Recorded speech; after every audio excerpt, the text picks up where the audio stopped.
Yooyyaa akkam nagaa keessanii nagaan isin batuu jecha barnootni har'a itti fuun chapter 2 public health jedha jechuudha.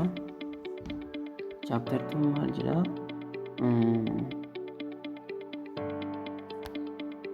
Objective qaba chapter lammaffaa objective of chapter 2. At the end of this chapter, students are expected to discuss history of public health. Chapter lammaffaa keessatti kan ilaallu history public health ni ilaalla. Kan biraan define public health and its core activities. Public health define goona core activities isaa inni ijoon isaa maal kan jedhu define gochuu qabna jechuudha. Inni kan biraan beware definition of key term in public health. Jechoota ijoo public health keessa jiran ilaalladha. Inni ittaanoo describe difference and similarity between clinical medicine and public health. Garaagarummaan isaanii malee wal fakkeenya isaa malee clinical medicine and public health kana define goona chapter kan keessatti jechuudha. History of public health. Difficult to select the date for the origin of the field of public health. Yeroo akkasii jalqabee yookaan guyyaa akkasii jalqabee jechuun nu rakkisaa jechuudha. Something namoonni muraasni akka jedhanitti something it goes back to the time of Hippocrates. Tokko akka jedhanitti jechuudha. Hippocrates, who in his book airs Hippocrates keessatti jechuudha.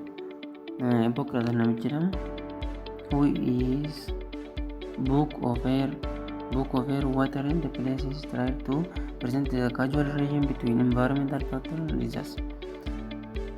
Maal gochuu yaaleras keessatti book of air, book of water and book of places kan jirratti ibsuuf yaaleera jechuudha namichi Hippocrates jedhamu kun. Haruma environmental factor yaa fi disease gidduu yeroo jiru ibsuuf yaaleera jechuudha. In 4000 before Christ, Hippocrates maal godhe present in the first causal relation between environmental and disease. Yeroo qabaafii ibsuu kan inni ibsuu yaale jechuudha namichi kun. Hariiroo maal gidduu jiru environmental yaa fi disease gidduu hariiroo akkamii akka jiru namichi yeroo qabaafii ibsuu yaale Hippocrates kun was the first systematic effort to present the causal relation between factors, environmental factors, disease and offer theoretical base of understanding endemic and epidemic diseases. Namichi kun jechuudha maal gochuu yaaleera jechuudha. Hariiroo gidduu isaanii jiru mukkeen fi environmental factor disease fi theoretical illee ibsuu yaaleera jechuudha namichi kun endemic and epidemic disease dhukkuboota endemic ta'anis epidemic ta'anis ibsuu yaaleera jechuudha. In the first century, introduction of public sanitation and organized water supply system by Roman contributed to public health. First century keessa jiru qulqullina uummataa akka eegamu godhanii akkasumas organized water supply bishaan qulqulluun akka uummataaf raabsamu kan isaan godhan jechuudha. Qabaatiif hawaasa Roomaatiin isa kana maal godhanii tokko aqueduct or canal transport water bishaan akka kaanaaliidhaan yaa'u yookaan ujummoo bishaan fayyadamanii akkan yaa'u godhanidha. Inni kan biraan sewer system bishaan xuraa'aa yookaan wantoonni xuraa'aan akka isaan awwaalaman yookaan akka isaan lafa jala yaa'an godhan jechuudha. Inni kan biraan regulation of street cleaning daandii garaagaraa qulqulleessuutti yeroo isaatti kan jechuudha hawaasa Roomaa. Inni kan biraan in the 14th century jaarraa 14ffaa keessa jechuudha quarantine start to control bubonic plague and black disease epidemic. Yeroo isaatti maal gochuu jalqaban jechuudha. Kuboota kana to'achuu jalqaban bubonic plague kan jedhamu yookaan black disease epidemic kan jedhamu to'achuuf yeroo isaatti ka'an jechuudha. Village keessa jechuudha akka isaan itti consider gochaa turan as the problem were considered having spiritual cause and solutions. Gaafa jennu namni tokko erga probleemii qabu yoo ta'e spiritual causeidhaan sababa kana ta'eef punishment for sins of Christianity yookaan karaa kiristaanotaan dhufa yookaan adabbii isaaniitii jedhanii fayyadu jechuudha. Some of the deadline epidemic resulted from failure to consider physical or biological causes. Some of deadlines of epidemic resulted from failure to consider yookaan miidhaan tokko tokko kan isaan nuti dhufanii fiizikaal yookaan baayoloojikaal koozii wallaaluu keenya jedhanii yaadu jechuudha. Kun akka leeproosii, pilaakwee, saayifilisii sababa kanaaf baayoloojikaal koozii yookaan fiizikaal koozii wallaaluu keenya kan nuti dhufanidha jedhanii yaadu jechuudha. In 1750 up to 1830 is age of enlightenment jedhama. Age of enlightenment or industrial revolution jechuudha. torba shantamaa ka'een 1830tti. Age of enlightenment jedhama jechuudha. Industrial revolution results in extensive health and social improvement in city in European United States. Industrial revolution results in extensive health and social improvement. Industrial revolution malte health yookaan health extends akka babal'atu godheera.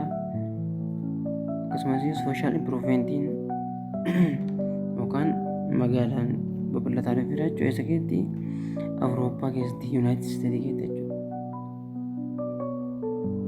Kun maaliif babal'atu? Improvement of in urban water supply.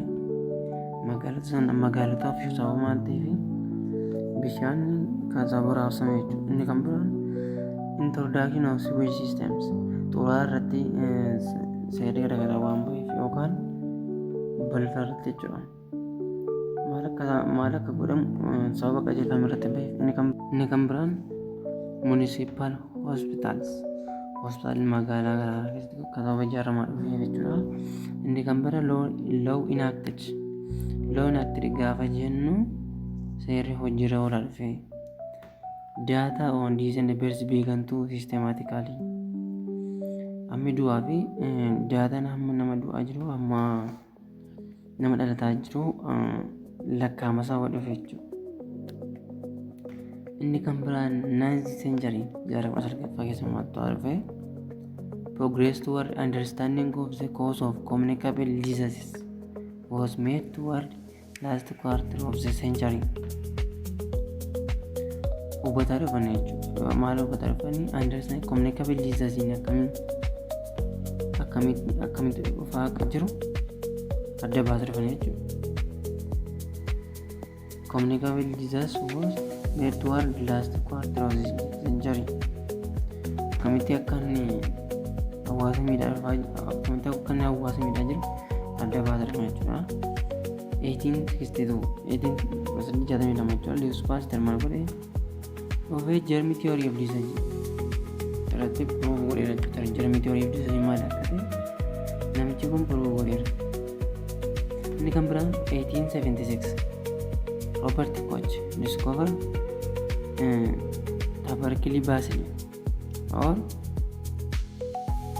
tuberculosis bacilli argateera jechuudha. Inni kan biraan Walter Reed demonstrate the role of mosquito in transmitting yellow fever. Maal demonstrate gochuun jedhamchi kun mosquitoon akkamitti transmit gochuun yellow fever. 1889 immoo etiological cause and means of transmission for most communicable diseases was discovered. Akkamitti dhukkuboonni daddarbuu danda'u kan akka itti darbu kan adda baasanii jechuudha. In the first half of the century 1900 up to 1945 was reduction of child mortality. Maalit moggaan jaarraa 20ffaa keessa walakkeessa jaarraa 20ffaatti maali reduction of child mortality hin jiraata jechuun daa'imman kan guddatiin du'uun isaanii gadi bu'aa dhufeera jechuudha. Inni kan biraan establishment of School of Public Health and the International Foundation established dhufeera. Public Health iddootti ijaaramaa dhufeera. Schooliin isaa jechuudha. Inni kan biraan akka international illee found hundaa'uu danda'eera jechuudha. 1945 up to 1990. Barri kun baay'ee beekamaa. Beginning of current era of international public health. Bakka itti international public health innammaa jalqabee jechuudha. 1945 jechuudha. Beginning of current era of international public health started bakka itti international public health began ta'edha. 1945 gidduu jechuudha. Bara kana keessa maaltu ta'e creation of World Bank. World Bank illee bakka itti ta'edha yookaan bakka itti uumamedha. WHO illee bakka itti hundaa'e. WHO organization bara kana keessa hundaa'e jechuudha. Kan biraan UN agency bara kana keessa jechuudha. Almaata declaration of primary health care 1978 kan jalqabee go'aan isaa himaa ture health for all yookaan fayyaan hunda keenyaaf kan jedhu qabatanii isaan kaane jechuudha. Dhaabbati kun smallpox eradication last year reported eradicate yookaan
Public health gaafa jennu maal jechuudha?